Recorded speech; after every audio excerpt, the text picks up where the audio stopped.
Assalamualaikum warahmatullahi wabarakatuh. Gimana kabarnya semuanya? Sehat-sehat? Alhamdulillah, semoga semuanya sehat-sehat juga, Mas Bro. Sehat-sehat, Bro. Alhamdulillah, saya juga sehat-sehat, agak batuk dikit nih. Ya, banyak-banyak istirahat. Jangan suka begadang. Minum-minum kopi, Mas Bro. Ya nggak bisa minum kopi Pak Haji, ini kan lagi puasa. Oh iya, lagi puasa ya. Oke, yang penting kita sekarang lanjutkan menyimak cerita hikmah Abu Nawas. Disimak ya. Ya, saling menyimak dan tetap konsentrasi. Tahan nafas, jangan lupa. Kisah tentang Abu Nawas beradu mekanik dengan hakim baru. Di suatu pagi yang cerah, begitu tenang dan indah, dengan ketenangan dan kesejukan yang dirasakan oleh Abu Nawas mengawali aktivitas pagi harinya dengan minum secangkir kopi teh hangat buatan istri tercinta. Dan setelah waktu beranjak agak siang, Abu Nawas memutuskan untuk pergi ke warung langganan kopi, tempat biasa ia nongkrong bersama teman-temannya, kongko-kongko bersama. Ternyata teman-temannya sudah menunggu kedatangannya dari tadi. Ia pun langsung duduk membaur bersama mereka, ngobrol-ngobrol. Abu Nawas, kamu sudah dengar belum? Kata salah satu temannya. Wah, memangnya ada kabar apa? Tanya Abu Nawas begitu penasaran. Katanya sih, hakim di kota kita sekarang sudah diganti sama yang hakim baru. Jawab teman tersebut. Memangnya yang lama kenapa kok diganti? Tanya Abu Nawas. Tambah penasaran. Gini, hakim yang baru, hakim yang lama sih katanya ketahuan korupsi.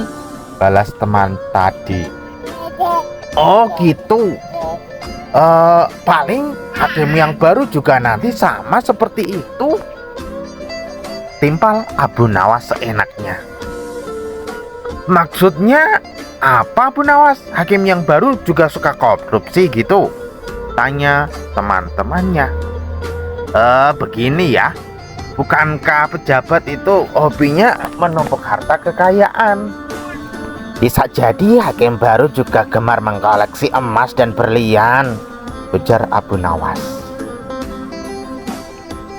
Beberapa hari kemudian, ucapan Abu Nawas ini beredar di masyarakat luas lewat sosial media yang begitu merebak, hingga sampailah ke telinga hakim baru. Mendengar itu, hakim baru menjadi semakin kecal. Ia ingin memberi pelajaran berat kepada Abu Nawas.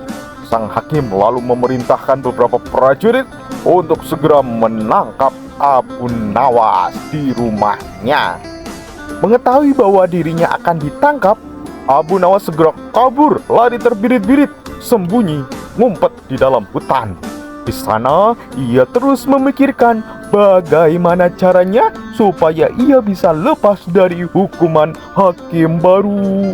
Setelah berpikir ke sana ke sini, akhirnya dia menemukan ide yang begitu cemerlang. Alhamdulillah, aku sudah menemukan ide yang bagus. Lebih baik sekarang aku akan pergi ke rumah hakim, pikir Abu Nawas dalam hatinya.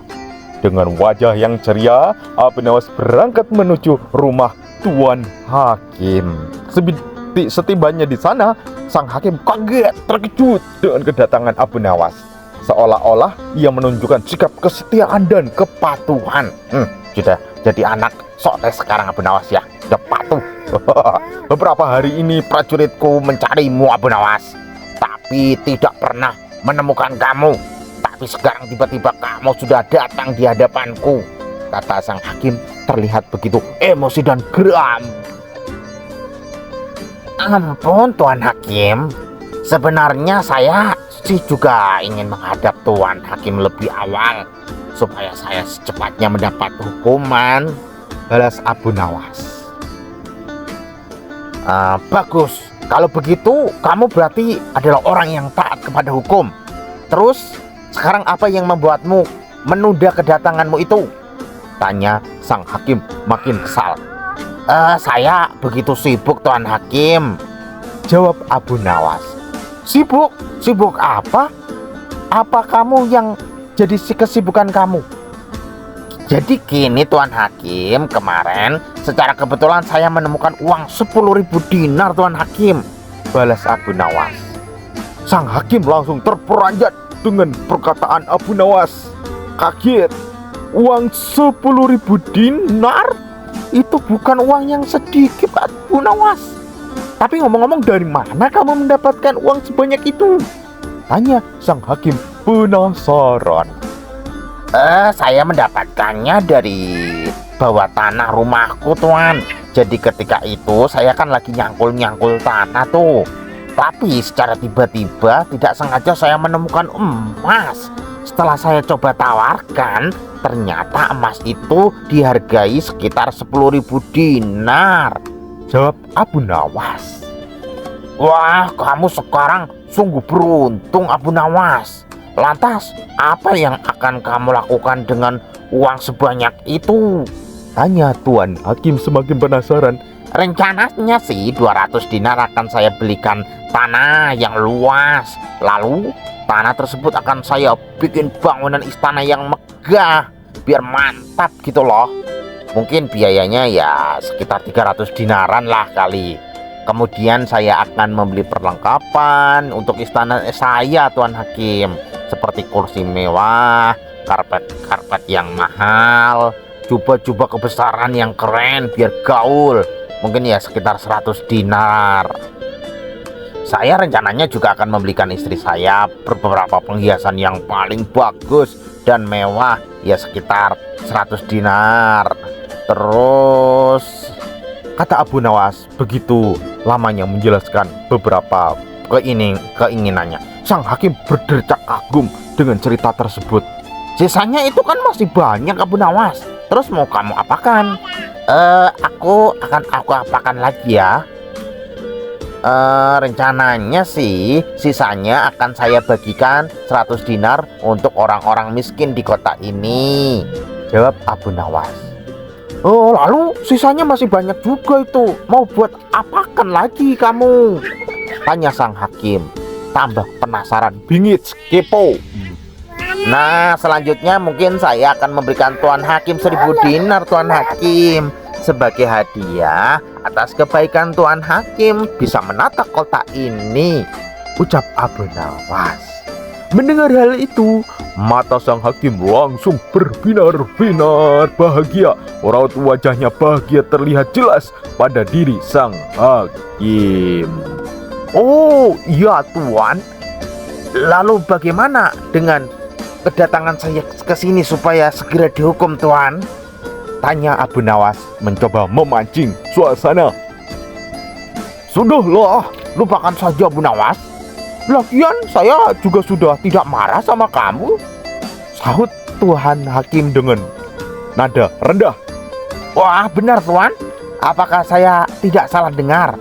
Tanya Abu Nawas memastikan hal tersebut. Benar Abu Nawas, saya sudah memaafkanmu dari tadi. Kamu bebas dari hukuman sekarang, ujar sang hakim. Selanjutnya sang hakim mengajak Abu Nawas makan siang di rumahnya dengan hidangan yang sangat lezat dan istimewa. Sengaja ia suguhkan kepada Abu Nawas. Setelah selesai makan, sang hakim bertanya lagi kepada Abu Nawas. Oh, ngomong-ngomong, emasnya sudah kamu jual apa belum Abu Nawas? Tanya sang hakim. Emasnya sih belum saya jual Tuan Hakim. Tapi kamu menyimpan emasnya di tempat yang aman kan Abu Nawas? Tanya sang hakim kembali. Oh ya, itu yang masalah Tuan. Jadi ceritanya sewaktu saya sedang mencari tempat yang aman, istri saya membangunkan saya dari tidur. Saat aku terbangun, aku tidak menemukan apapun di tanganku. Ini semua memang karena kesalahan istri saya Tuan Hakim. Cobalah Kalau dia membangunkannya setelah saya menyimpannya dengan aman, pasti emas itu akan aman, tutur Abu Nawas dengan nada begitu serius. Jadi maksud kamu emas yang kamu bicarakan tadi itu hanyalah sebuah dalam mimpi gitu? Tanya sang hakim kaget, shock. Ya benar Tuan Hakim, jawab Abu Nawas. Sang hakim menjadi sangat kecewa berat. Ia mau marah tapi gimana gitu, tidak mungkin kan? Sedangkan hukuman yang seharusnya Abu Nawas terima sudah ia maafkan sebelumnya. Belum lagi hidangan besar makan siang yang istimewa yang ia suguhkan kepada Abu Nawas. Sang hakim kali ini benar-benar rugi sangat besar.